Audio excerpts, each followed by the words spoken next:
once knew a nigga whose real name was William. His primary concern was making $1 million, being the illest hustler that the world ever seen. He used to fuck movie stars and sniff coke in his dreams. A corrupted young mind at the age of 13. Nigga never had a father and his mom was a fiend. She put the pipe down, but for every year she was sober, her son's heart simultaneously grew colder. He started hanging out, selling bags in the projects, checking the young chicks looking for hit and run prospects. He was fascinated by material objects, but he understood money never brought respect. He built a reputation cause he could hustle and steal, but got locked once and didn't hesitate to squeal. So criminals he chilled with didn't think he was real. You see, me and niggas like this have never been equal. I don't project my insecurities on other people. He fiended for props like addicts with pipes and needles, and so he felt he had to prove to everyone he was evil. A feeble-minded young man with infinite potential, the product of a ghetto-bred capitalistic mental. Coincidentally dropped out of school to sell weed, dancing with the devil, smoked until his eyes would bleed. But he was sick of selling trees and gave in to his greed.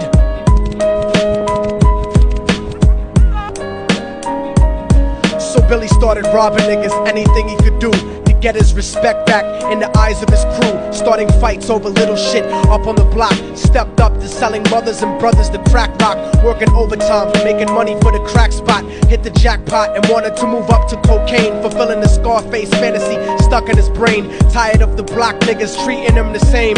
He wanted to be major like the cutthroats and the thugs, but when he tried to step to him, niggas showed him no love. They told him any mother coward can sell drugs, any with a gun can bust slugs, any nigga with a red shirt can front like a blood. Even Puffy smoked the mother up in the club, but only a real thug can stab someone till they die. Standing in front of them, staring straight into their eyes, Billy realized that these men were well guarded, and they wanted to test him before business started. Suggested raping a to prove he was cold-hearted. So now he had a choice between going back to his life or making money with made men up in the sight. His dreams about cars and ice made him agree a hardcore nigga is all he ever wanted to be. And so he met them Friday night at 2:45.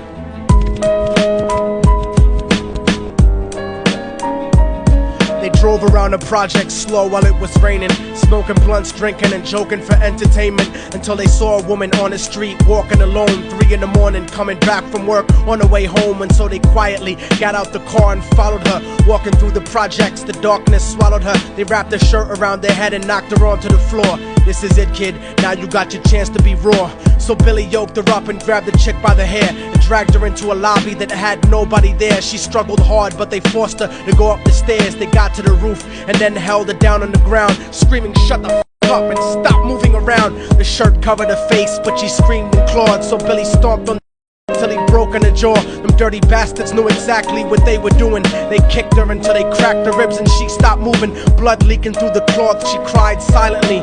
And then they all proceeded to rape her violently. Billy was made to go first, but each of them took a turn, ripping her up and choking her until her throat burned. Her broken jaw mumbled for God, but they weren't concerned. When they were done and she was lying bloody, broken and bruised, one of them niggas pulled out a brand new 22. They told him that she was a witness for what she'd gone through, and if he killed her, he was guaranteed a spot in the crew. He thought about it for a minute, she was practically dead, and so he leaned over and put the gun right to her head.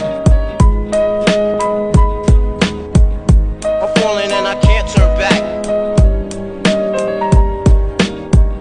I'm falling and I can't turn back. Right before he pulled the trigger and ended her life, he thought about the cocaine with the platinum and ice, and he felt strong standing along with his new brothers. Cocked the gat to her head and pulled back the shirt cover, but what he saw made him start to cringe and stutter, cause he was staring into the eyes of his own mother. She looked back at him and cried cause he had forsaken her. She cried more painfully, and when they were raping her, his whole world stopped. He couldn't even contemplate. His corruption had successfully changed his fate, and he remembered how his mom used to come home late, working hard for nothing, cause now what was he worth? He turned away from the woman that had once given him birth, and crying out to the sky cause he was lonely and scared, but only the devil responded cause God wasn't there. And right then he knew what it was to be empty and cold, and so he jumped off the roof and died with no soul. They say death takes you to a better place, but I doubt it. After that they killed his mother and never spoke about it. And listen, cause the story that I'm telling is true, cause I was there with Billy Jacobs and I raped his mom too. And now the devil follows me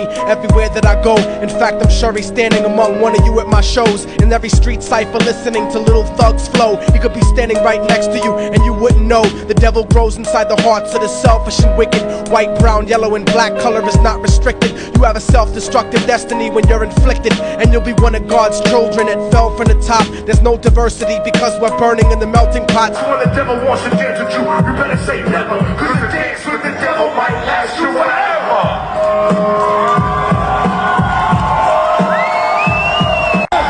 Every single time I perform this song, people come up to me afterwards and they say, is that a true story? Did that shit really happen? And I tell them, wake the fuck up. It happens every day, in every city, in every country, all over the fucking world.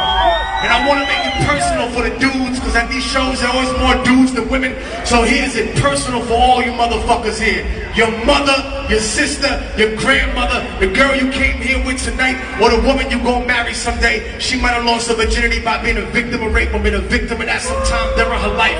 And she might never tell you, you poor bastards might never know. And it's because women are prouder than men, and they've had to suffer twice as much as we have. So before you wake up in the morning and you think you're some kind of fucking political activist, or you look in the mirror and you think you see some guerrilla warrior or crusader for truth, understand you make the changes you want to see in the rest of the world in yourself first.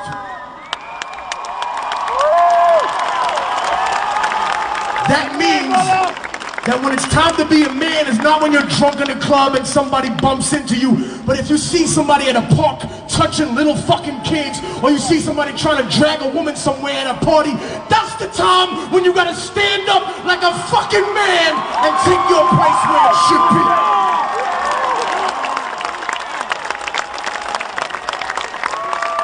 This is hardcore rock and roll, this is hardcore hip hop. This isn't that bubblegum pussy ass rap you gonna hear on the radio, motherfucker.